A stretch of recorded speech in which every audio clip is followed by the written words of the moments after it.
Halo semuanya, perkenalkan saya Randa Puji Kristina, NIM saya 2507022, prodi saya S1 Fisioterapi. Saya di sini akan menjelaskan tentang penyakit anemia sel sabit. Apa itu anemia sel sabit? Anemia sel sabit merupakan jenis anemia yang diturunkan.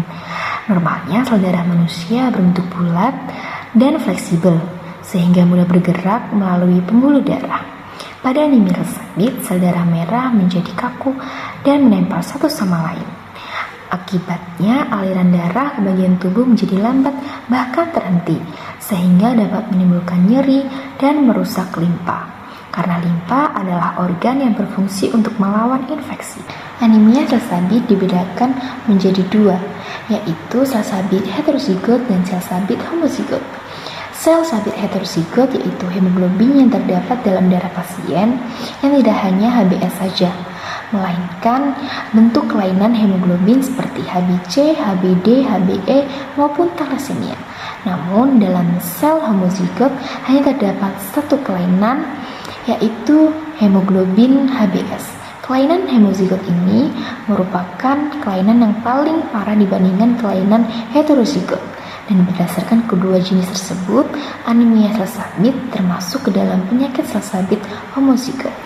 Penyebab utama anemia sel sabit adalah mutasi genetik pada gen yang memproduksi salah satu protein dalam hemoglobin. Dan pada kelainan genetik diturunkan bersifat resesif autosomal, yaitu mewarisi dua gen mutasi dari ibu dan dari ayah. Dan pada pembawa sifat, yaitu seorang hanya mewarisi satu gen mutasi dari salah satu orang tua. Ia tidak akan menderita penyakit ini, tetapi menjadi pembawa sifat sel sabit. Tanda dan gejalanya yaitu biasanya muncul ketika bayi berusia sekitar 4 hingga 6 bulan dan bervariasi pada setiap individu. Dan gejala lainnya seperti sel darah merah cepat rusak yang menyebabkan kekurangan sel darah merah sehat. Gejalanya termasuk seperti cepat lelah, lemah, kulit dan bibir menjadi pucat, jantung berdebar, dan sesak nafas. Dan gangguan lainnya seperti gangguan penglihatan dan menghambat pertumbuhan setiap proses pada anak.